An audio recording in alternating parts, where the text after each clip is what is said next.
¿Qué tal? Buenas noches. ¿Qué seudónimo vas a querer que utilicemos al principio de esta conversación? Pues me encantaría Pablo Virumbrales. Pablo Virumbrales. Virumbrales. No es fácil, ¿verdad? Ya empezamos poniéndolo difícil. Virumbrales, muy bien. Y siempre comenzamos esta conversación a la luz del faro preguntando a nuestros invitados qué relación tienen con el mar. ¿Cuál sería la tuya? Cuando yo era chaval quería ser marino. No fui marino de milagro. Bueno, porque mi padre me hizo desistir, ¿no? Pero eso me ha quedado siempre dentro, ¿no? ¿Qué te atraía de ser marino? Pues el mar, la libertad. Es que el mar da una sensación de libertad, ¿no? De que puedes hacer lo que te dé la gana, que puedes ir en cualquier dirección, ¿no? Te sientes muy libre. Y luego la vida de los barcos me gusta. Quizá la vida de lo que me dedico tiene un componente que es eso, ¿no? Que es las relaciones con las personas, construir equipos, enfrentarte a problemas y ver cómo eres capaz de construir equipos con la gente y ir solucionando problemas, ¿no? Entonces esa forma de ver un grupo de personas solos, ¿no?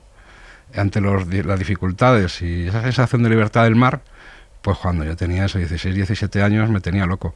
Pero el mar claro, algún año pasa que no puedo ir a verlo. Y lo echo mucho de menos, ¿eh? Porque tú naciste en Madrid, sí. No naciste en zona de costa, sino en el Carabanchel. Centro del país, en Madrid, en Carabanchel. Y vivo en Madrid toda mi vida, o sea que... ¿Y recuerdas cuando descubres el mar por primera vez? Si eran vacaciones, si era algún verano...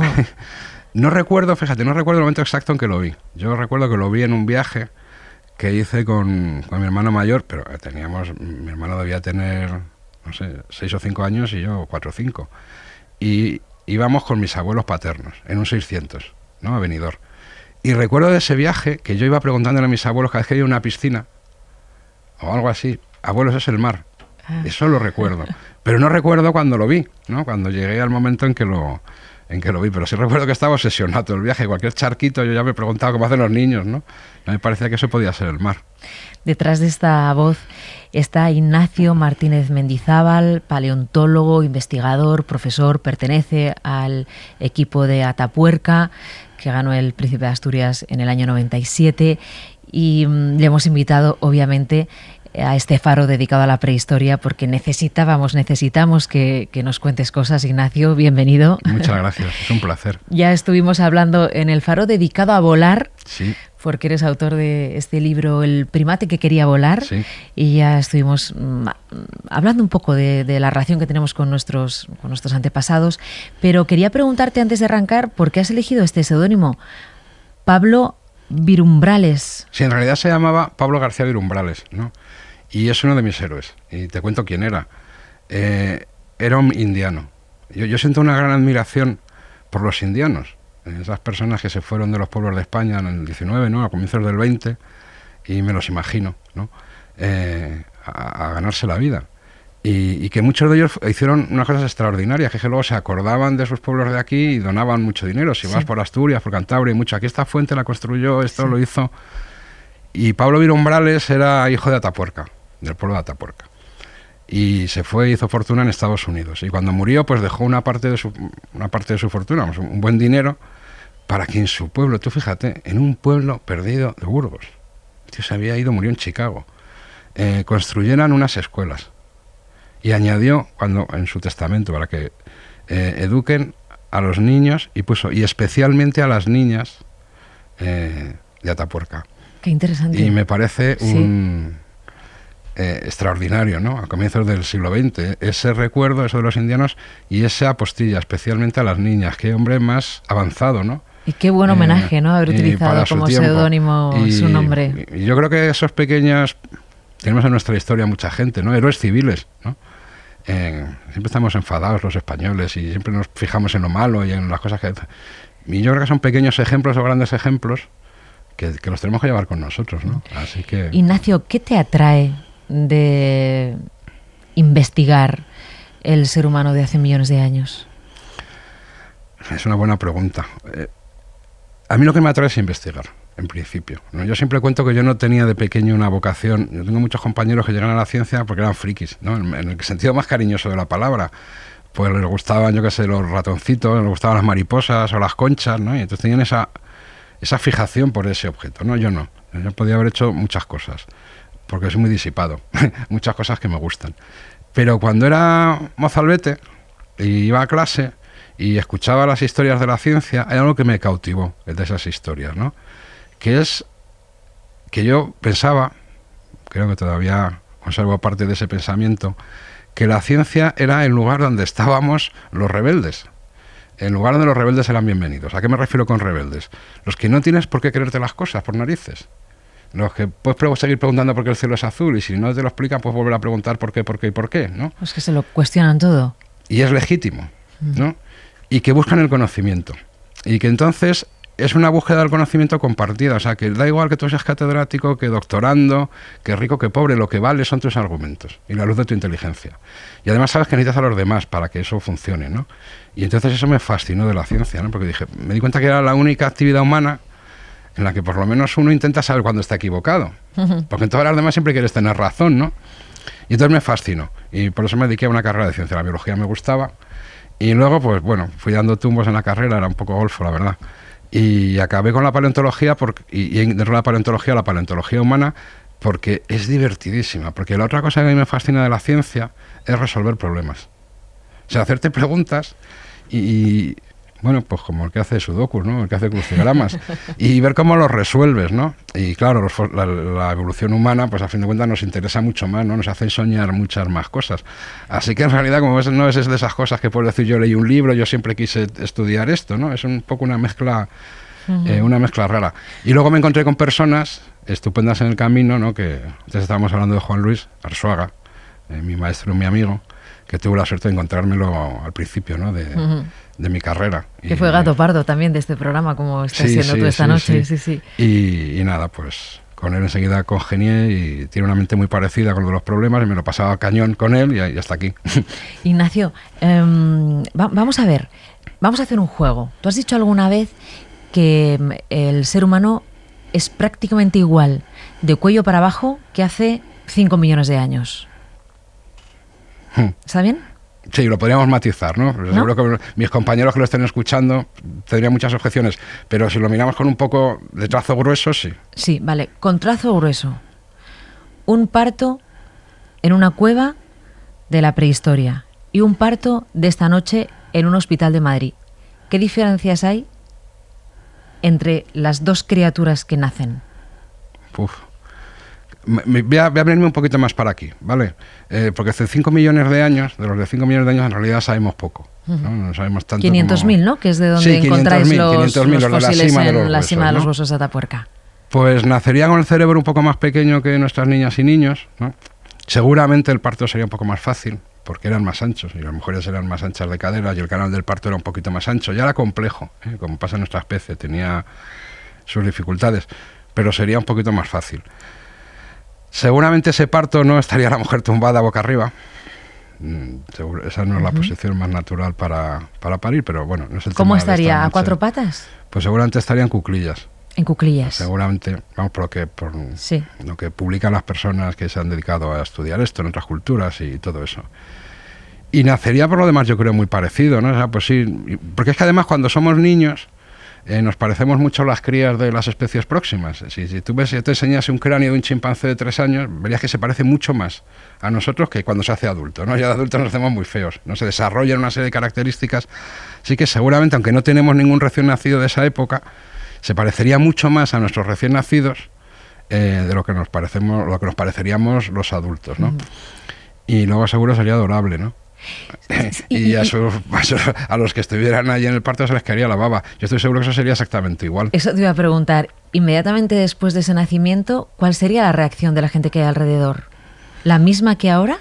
De cuidar, de... Ahora ya estamos soñando, lo sabes, Mara, claro. Sí. No tenemos datos científicos exactos, ¿no? O sea, que lo que me pides es cómo sería una ensoñación mía sobre aquella época. ¿Cómo me lo imagino yo, no?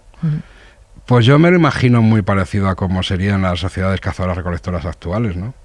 Un parto siempre es una buena noticia, ¿no? Seguramente estarían las mujeres del grupo atendiendo a la que daba luz, porque las mujeres siempre en eso se ayudan más, ¿no? Yo me imagino a los hombres nerviosos fuera, seguramente, pues somos más gallinas también para esto, pero me lo estoy inventando, ¿no? Sí. Y me imagino pues que cuando le saliese y llorase, pues sería una fiesta para todos. Mira, te lo pregunto porque la noche aquella en la que te entrevisté por teléfono, contaste el caso de un fósil que pertenecía a una niña que había tenido alguna enfermedad y que había sido cuidada durante muchos años. Y tú dijiste, el ejemplo o la información que nos transmite este fósil es que no se abandonaba a los niños o niñas que nacían con alguna malformación, sino que se las cuidó, porque no sé cuántos años... Murió entre 10 y 12 años, 10 o 12 tenía años. Cuando murió. No se la abandonó a la niña. Eso es. De hecho, contaste, eso demuestra que eran sociedades cuidadoras. Sí. Eso, la primera evidencia realmente sólida está precisamente en la cima de los huesos. Es de las cosas que hemos descubierto, ¿no? Esas son investigaciones que ha protagonizado sobre todo una compañera mía muy querida, Ana Gracia, del equipo de toda la vida, de las que empezó con nosotros al principio, con Juan Luis y conmigo. Y es una cosa fantástica. La violencia en los seres humanos, también hemos descubierto el primer asesinato. Otra compañera, ahí en la cima de los huesos. Sí, ahora me lo cuentas. No en mi sala. Pero la violencia no es noticia en la evolución. Los chimpancés se pegan, se matan y tienen guerras entre ellos, y lo mismo les pasa a los demás animales. O sea, los animales no es lo de Walt Disney, ¿eh? Los animales se pelean y se matan. Así que lo hagamos los humanos no es novedad. Pero hay una serie de cosas que hacemos los humanos que no los hacen los animales, o que lo hacen en un grado menor o esporádicamente. O sea, a lo mejor te puedes encontrar un ejemplo siempre, pero no es lo habitual. Y que forma parte del alma humana, ¿no? Los humanos somos muy cooperativos, para empezar. Esto lo decía Darwin, ¿eh? Darwin pensaba que una de las cosas que traba a las sociedades humanas... Darwin pensaba que el éxito de la evolución humana, además de la capacidad tecnológica, estaba en la gran capacidad de cooperación que tenemos los seres humanos. Nos permite formar grupos muy cohesionados y que somos capaces, como decía él, de sacrificarnos los unos por los otros. De ser altruistas. Y él, entre las cosas que opinaba que daba larga masa, ¿no?, a eso, era lo que llamaba el espíritu de simpatía, que es que te quiero.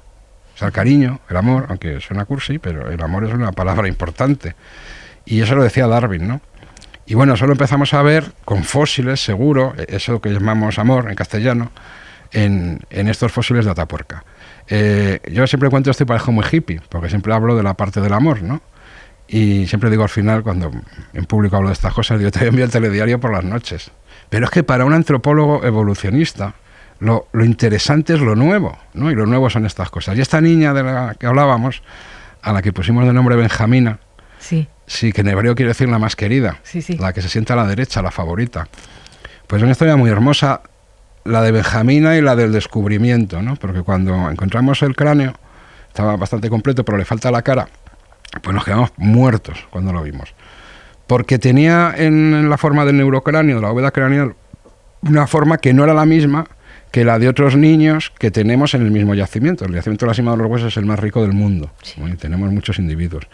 Y hay más niños de esa edad. Y tienen otra morfología el cráneo, que es la que se espera para una especie, digamos, de esa antigüedad. Y esta tenía una morfología que recordaba en algunas cosas a la nuestra, la de Homo sapiens. Y claro, nos quedamos muertos. Decimos, ¿qué hace un Homo sapiens? Hace aquí casi 500.000 años en la cima. Y no entendíamos nada.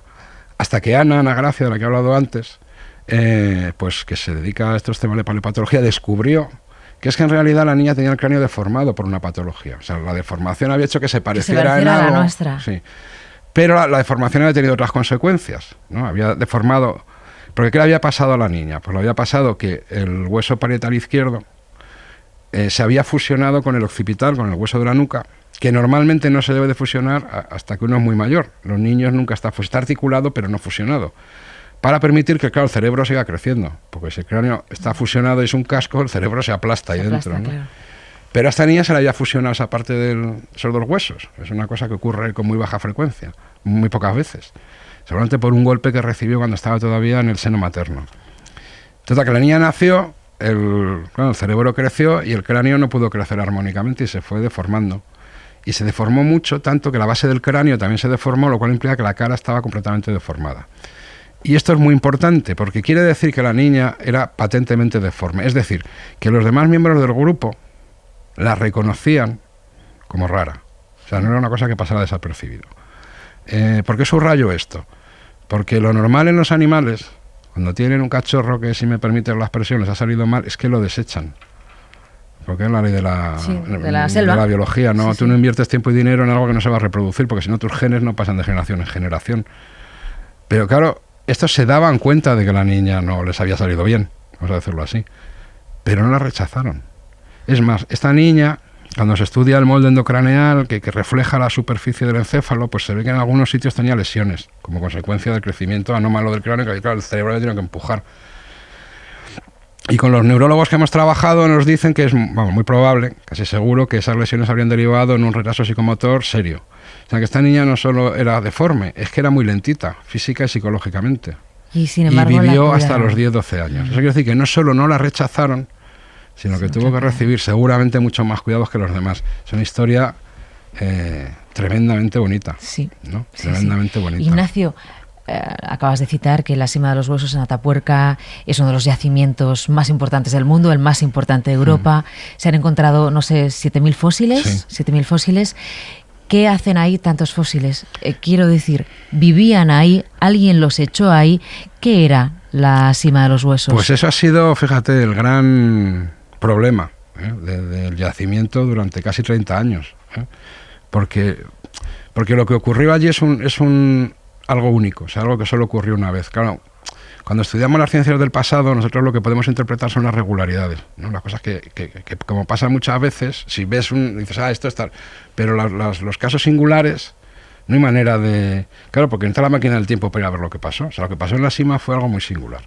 Pero a lo largo de todos estos años, pues el problema lo podíamos ir acotando, fuimos despejando algunas incógnitas, ¿no?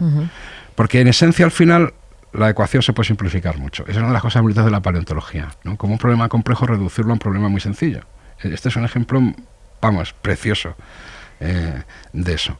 Entonces, al final, la ecuación que había que despejar, la pregunta clave era, ¿cómo habían llegado los cuerpos allí? ¿No? Es un yacimiento de una pequeña cámara que está al pie de una sima de 15 metros. ¿No?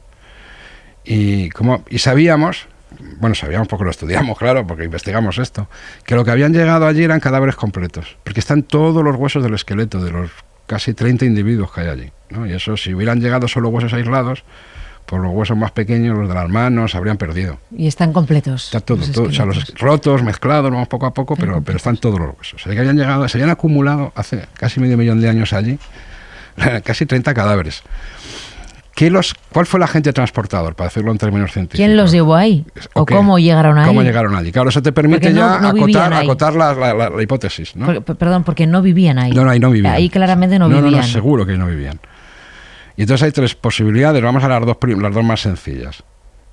Una es que los haya movido un agente geológico. Un agente geológico en este caso es un flujo de agua de barro, o sea, un torrente, se han muerto. Y de hecho ha habido científicos que han propuesto esa idea.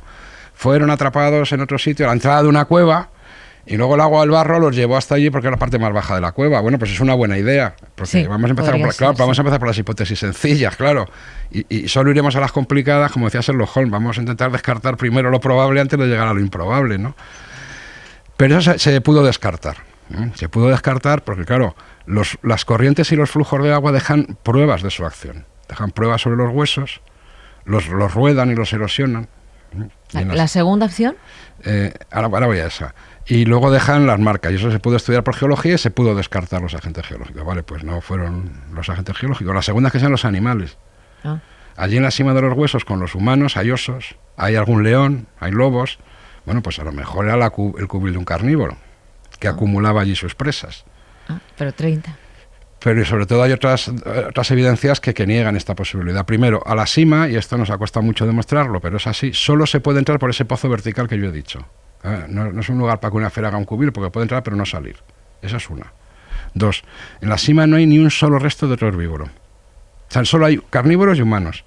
No hay ningún carnívoro que se pueda alimentar en exclusividad de humanos en la prehistoria, porque los humanos eran muy poco...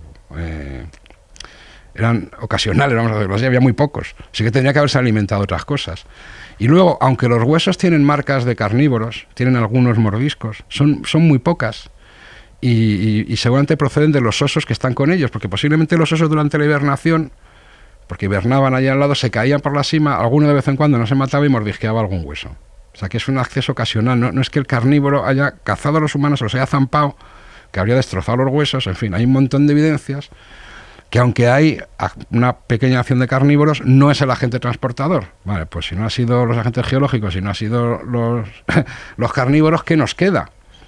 Pues nos quedan dos posibilidades, a no ser que a alguien se le ocurra otra. Vamos a descartar los extraterrestres de momento, sí, ¿no? El enterramiento se me ocurre. Una es que sea un acto intencional, es decir, no es una acumulación, no es un enterramiento porque los habrían dejado caer por la cima, no habrían hecho un hoyo para enterrarlos, pero, una fosa, pero bueno, conceptualmente es lo que llamamos enterramiento, o sea, es un acto funerario, ¿no? De acumulación intencional de cadáveres en un lugar especial. O, cosas que hayan propuesto otros investigadores, igual que he dicho que los osos hibernaban y de vez en cuando se accidentaban, pues que a lo mejor los humanos de vez en cuando se metían en la cueva y de vez en cuando se accidentaban. Es una acumulación de accidentes. Vale. Llegados a este punto, que era en el que estábamos hasta hace unos pocos años, ¿no? Claro, la acumulación intencional, accidental de cadáveres suena como mucho de estirar el chicle, ¿no? Y entonces yo me acuerdo cuando daba conferencias siempre decía en público, vamos a ver, si esto no fuera que tiene 500.000 años, si tuviera 15.000, no tendríamos ninguna duda. Es una acumulación intencional de cadáveres. Porque la otra explicación, la de los accidentes, es un poquito retorcida. Pero ¿qué ocurre? Que decir que la sima de los huesos es una acumulación intencional de cadáveres es una afirmación extraordinaria. Porque lo que se llama actos funerarios, cultura de la muerte, o sea, que nos ocupemos de nuestros muertos, es una cosa que tiene 100.000 años. Y muchos opinan que solo en el Homo sapiens. Yo creo que también en los neandertales, pero solo en el Homo... O sea, entonces, claro, de pronto decir que hace 500.000 años...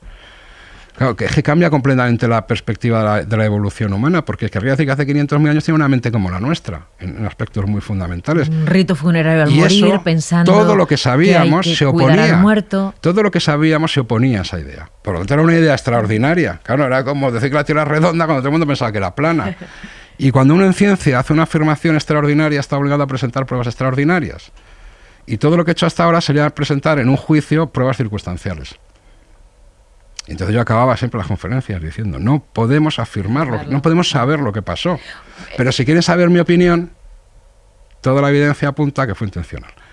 Y hace unos pocos años, pues otra de nuestras investigadoras, tenemos un montón de investigadoras fantásticas, el equipo es un orgullo, lo de la A, lo subrayo, pues resolvió el problema de una manera maravillosa que está ligada al primer asesinato. Eso te iba a preguntar antes de que nos despidamos, que vamos a hablar de alguna manera de ese primer asesinato. Pues ocurrió lo siguiente, te cuento el razonamiento. La única cosa que diferencia la hipótesis de los accidentes de la hipótesis de que tú dejes caer un cadáver es una cosa tan tonta como que antes de caer arriba del todo, en la primera tú estás vivo y en la segunda tú estás muerto. O sea, si es una acumulación de cadáveres, antes de caer ya estás muerto.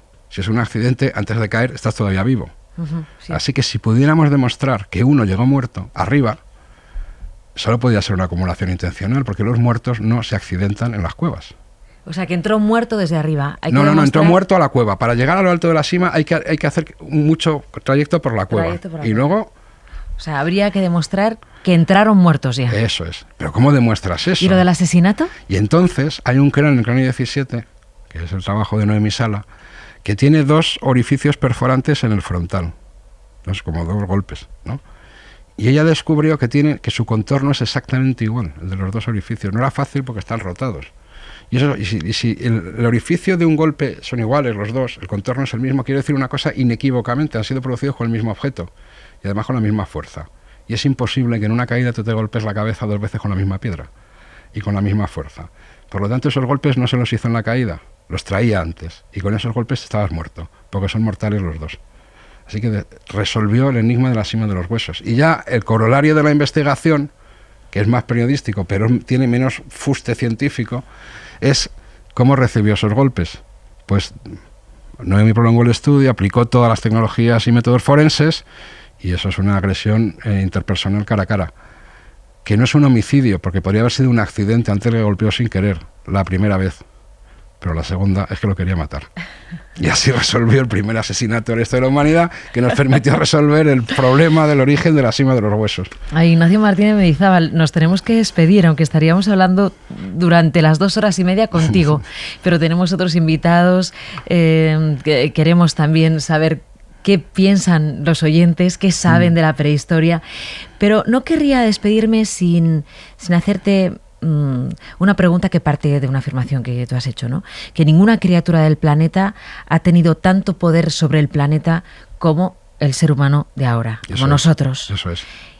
Brevemente, ¿eso qué significa? ¿Que Pues nos lo vamos a cargar o que vamos a saber cuidarlo? Significa dos cosas. O sea, se dan dos circunstancias a la vez. Somos la única criatura de la historia de la Tierra capaz de producir un cataclismo historia a escala global, junto con unas pequeñas bacterias que hace 3.000 y pico millones de años crearon el oxígeno que tenemos en la atmósfera. Pero eso es otra historia. Pero nos diferencia de ellas y de todos los demás seres de este planeta algo. Nosotros somos responsables de nuestros actos. Nosotros somos la única criatura libre de este planeta, la única criatura que es capaz de decidir su futuro. Puede que las bacterias se cargaran la biosfera, pero eran inocentes. Lo que vaya a ser de este planeta es nuestra responsabilidad. O sea, somos responsables. Por primera vez hay una criatura en este planeta que es responsable del planeta. Y de lo que se trata es de si vamos o no a asumir esa responsabilidad. ¿Tienes esperanza? Pues hay días que más y hay días que menos, si te digo la verdad. Pero qué demonios, si tengo que poner las fichas en una casilla, apuesto porque sí, porque vamos a ser capaces. Ignacio Martínez Mendizábal, ya última pregunta, que es tradición también en estas entrevistas. ¿Quién o qué es el faro de tu vida? Hay muchas personas, ¿no? Pero si tengo que al final aterrizarlo en, pues mis hijos, ¿no? Mi Jorge y mi Paloma, que no sé si me escucharán, pero al final pues son las personas más importantes de mi vida, claro. Muchas gracias por haberte acercado a este faro dedicado a la prehistoria. Ha sido un placer. Buenas Muchas gracias noches. a vosotros.